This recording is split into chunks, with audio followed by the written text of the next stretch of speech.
दोस्तों, आजमगढ़ के सांसद या कहें कि जुबली स्टार दिनेश लाल यादव निरहुआ जी आजमगढ़ के संसदीय क्षेत्र स्थित सुखदेव पहलवान खेल स्टेडियम में आयोजित जिला एथलेटिक्स चैंपियन 2023 कार्यक्रम में शामिल होकर के खिलाड़ियों का हौसला बढ़ाया व उन्हें उज्जवल भविष्य की शुभकामनाएं दी। दोस्तों, सांसद निरहुआ आजमगढ़ में शूटिंग भी करते हैं और हिस्सा भी लेते हैं खेल कार्यक्रमों में जाकर के सब लोगों को बधाई देते हैं। और हाल ही में आप लोगों को एक जबरदस्त न्यूज़ देने वाला हूं दोस्तों, उनकी एक फिल्म, जिस फिल्म का नाम है निरहुआ हिंदुस्तानी 3, जो कि SRK म्यूजिक यूट्यूब चैनल पर अपलोड किया गया था 4 साल पहले।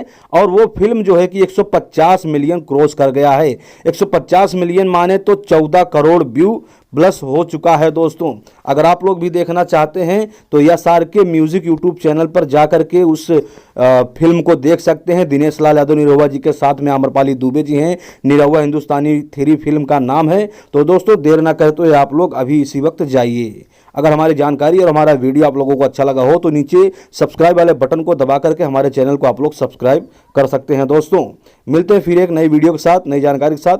तब तक के लिए आप लोगों को धन्यवाद।